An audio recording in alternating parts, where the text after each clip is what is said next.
फलटण शिरूर 350 कोटी रुपयाचा रस्ता आहे. कशाला 350 कोटी रुपये म्हणतात? आज तो रुंद होणार आहे.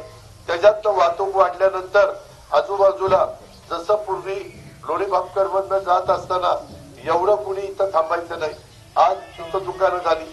आज इथं परत आपण नवीन हॉस्पिटल त्या ठिकाणी करतोय, इतर सुविधा देतोय. या प्रकारे आपण काम करतोय.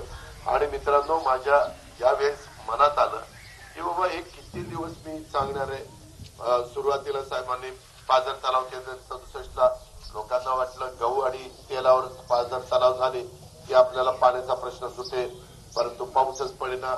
नंतर आपण जराई शिरसाई केली. आता ते पण नीट पाणी येईना, कारण फाट्यामध्येच पाणी अटतंय, साऱ्यांमध्येच पाणी मुरतंय. म्हणून आता बंद पाईपलाईन मध्ये 461 कोटीचं ते टेंडर फायनल केलं. ते काम त्या ठिकाणी सुरू होईल. आता मला कधी सुप्याची लोक म्हणत होते, अरे तुम्ही सांगताय सुरू होईल, कुठं सुरू होत आहे? आता त्याची परवानगी निवडणूक आयोगाकडे आचारसंहिता असल्यामुळं आपण पाठवलेली.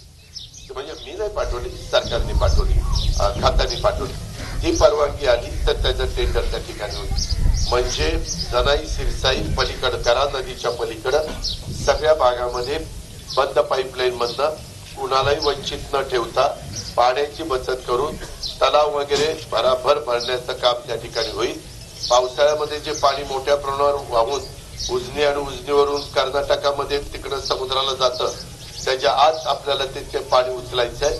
आणि व्यवस्थित सगळे इलेक्ट्रिक पंप पण टाकतोय, त्याच्यामध्ये मोटारी पण नव्या टाकतोय, त्या हायस्पीडच्या टाकतोय, त्याच्यामध्ये नवीन टेक्नॉलॉजीचा वापर करतोय. तुम्हाला लाईट बिल येऊ नये तिकडच्या लोकांना. आता काही जण वेगवेगळे लोक भेटतायत, सांगतायत की आता सुप्रियाच्या वेळेस पण सांगायचे साहेबांची शेवटची निवडणूक आहे, सुप्रियाकडे लक्ष द्या. तुम्ही लक्ष दिला तो तुमचा अधिकार आहे, मला काही म्हणायचं नाही. आता पण साहेबांची शेवटची निवडणूक आहे, नातवाकडे लक्ष द्या. याला म्हणलं कठीणच झालं. पोरग सोडलं की एकदम नातूच काढलाय. म्हणजे मी मुलासारखाच आहे ना, पुतणे असलो तरी मुलासारखाच आहे. आणि माझ्यात काय कमी आहे? मी काय कमी केलेलं?